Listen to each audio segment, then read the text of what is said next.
Ahora vamos a hablar sobre el proceso contable, la primera parte, que es el libro diario. Ahora, vamos a recordar qué es el proceso contable. El proceso contable es un ciclo mediante el cual se registran o procesan todas las operaciones que se llevan a cabo en una empresa a lo largo de un ejercicio económico. Esto está vinculado con el principio de ejercicio. Durante todo un periodo, que normalmente es un año, se realiza todo este proceso de manera cíclica, que se repite constantemente. Ahora, ¿cuál es el ciclo que tiene?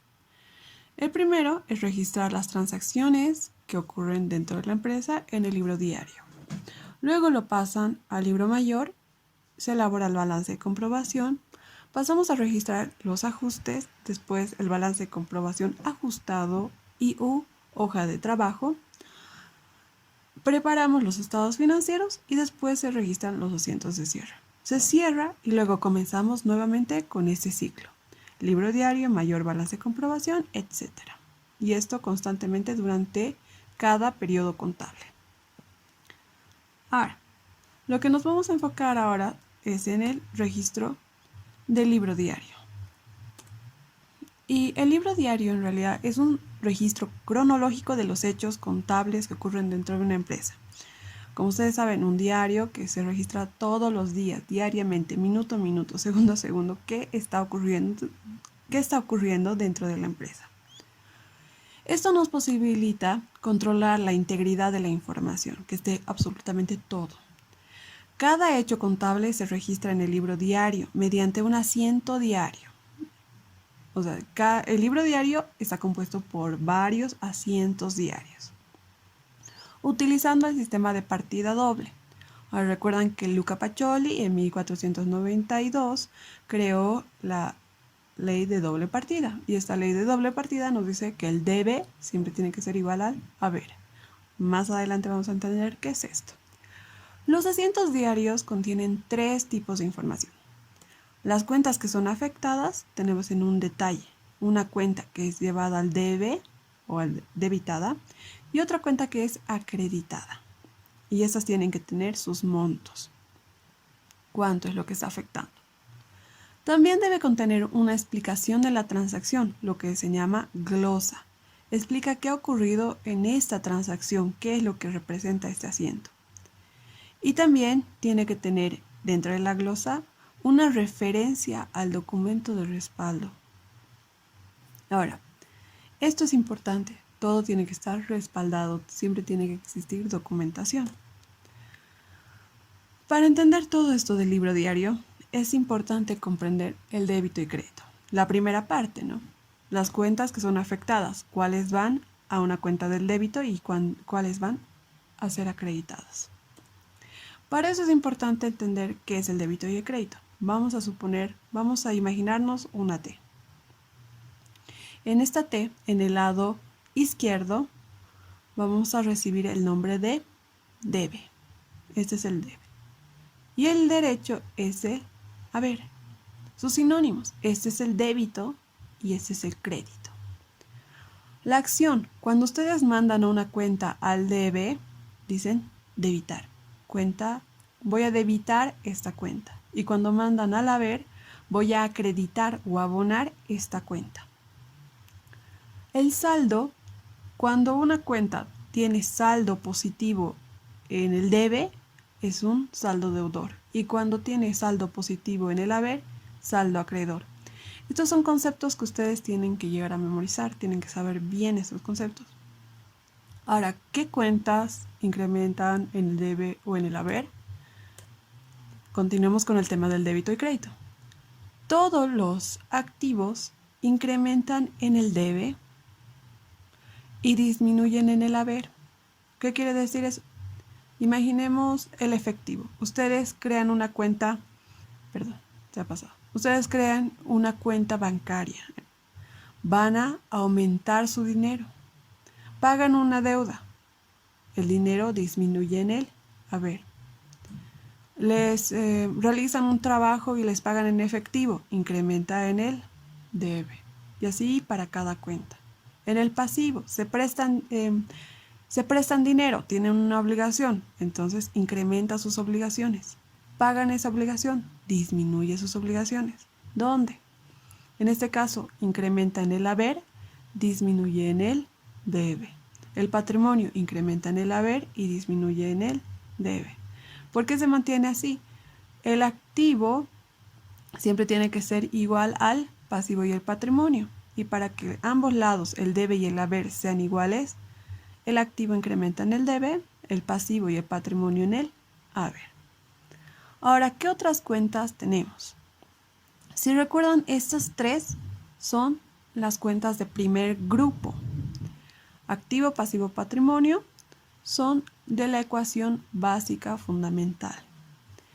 Estas cuentas son permanentes. Esto recuerden bien. Más adelante vamos a ver cuáles son las cuentas permanentes, para qué sirven estas cuentas permanentes. Y también tenemos las cuentas de gasto e ingreso.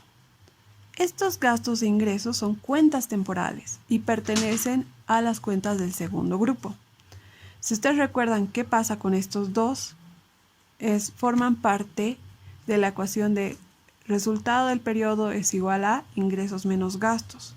Y estos resultados van a irse a afectar directamente al patrimonio. Forman parte del patrimonio. Por eso es que son temporales. Duran un momento y luego se introducen dentro del patrimonio. Por eso era tan importante las ecuaciones de la primera parte. Ahora, igual, cada uno tiene sus lados donde incrementa. ¿Cuándo se debita y cuándo se acredita? Lo mismo. El débito es el lado izquierdo de una cuenta T y el crédito es el lado derecho de una cuenta T. El activo incrementaba en el debe, disminuye en el haber. El pasivo incrementaba en el haber, disminuye en el debe. El patrimonio incrementa en el haber, disminuye en el debe. Ingresos incrementa en el haber, disminuye en el debe. Y los gastos incrementan en el debe, disminuyen en el haber. Ahora, si recuerdan la primera parte de la T, hemos dicho que cuando incrementan, cuando tienen un saldo en el lado del debe, son cuentas deudoras. Y cuando incrementan en el lado del haber, son cuentas acreedoras. Por lo tanto, el activo que incrementa en el debe es deudor, como el gasto que incrementa en el debe también es deudor. Pasivo, patrimonio e ingreso son cuentas acreedoras. Ahora, ¿qué quiere decir eso? Por si acaso, acreedoras está vinculado con financiadoras, quienes otorgan. Ahora, si ustedes se ponen a pensar, tiene mucha lógica, ¿no? El gasto es deudor, ¿sí? El ingreso es acreedor, ¿ya? Pero ¿por qué el activo es deudor? Vamos a bajemos de nivel. Una cuenta del activo, la más común, el efectivo, el dinero. ¿El dinero realmente es deudor? ¿Por qué se lo está considerando deudor? Si el dinero de una empresa le debe a alguien, es nuestro, ¿no? Es de la empresa. Ahora, esto tiene una lógica.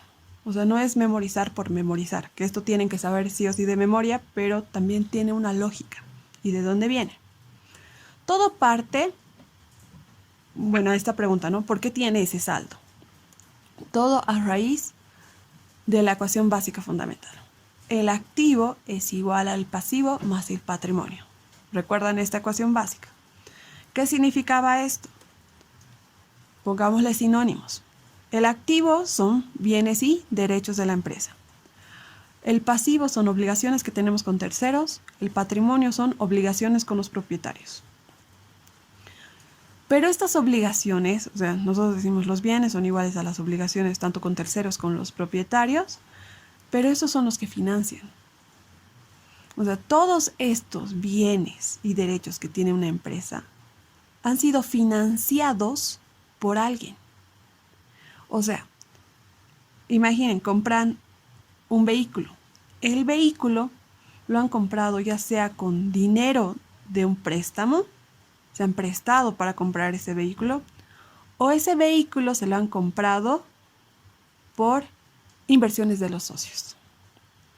O sea, ellos son los que financian la adquisición de estos bienes y derechos.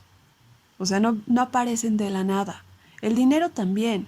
O sea, el dinero que está en una cuenta bancaria que es a nombre de una empresa, ya sea a raíz de algún préstamo que se han hecho o a raíz de lo que les ha otorgado el socio. Entonces, por eso es financiamiento. Y ahora, ¿recuerdan qué otra cuenta era acreedora o financiadora? Los ingresos. Cuando ustedes venden, generan algún activo. Por eso las cuentas del activo son cuentas deudoras. Y las de pasivo patrimonio son cuentas acreedoras, junto con ingresos. Espero que esto esté claro. Pasemos a lo siguiente. Para poder realizar el registro diario, también es importante comprender, bueno, ya hemos comprendido el tema de cuándo se debita, cuándo se acredita. También es importante saber que cada empresa tiene un plan de cuentas. ¿Qué es este plan de cuentas? Bueno, es el primer paso para la preparación de un sistema contable. Antes de registrar tenemos que tener esto. ¿Y qué es? Es el listado de cuentas de una empresa que se maneja dentro de la contabilidad. Son los nombres que se les otorgan. Imaginemos, una empresa puede llamar mobiliario y otra pueden llamarlo muebles y enseres. Son sinónimos, pero una simplemente lo va a usar muebles y enseres. No puede utilizar mobiliario. ¿Por qué? Porque su plan de cuenta así lo dice. Y la otra tiene que utilizar mobiliario.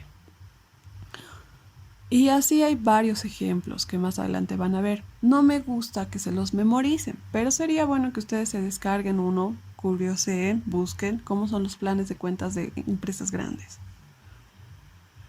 Y bueno, por lo general se crean cuentas individuales del activo, del pasivo, del patrimonio, cuentas del ingreso y del gasto, o sea, contiene todo esto.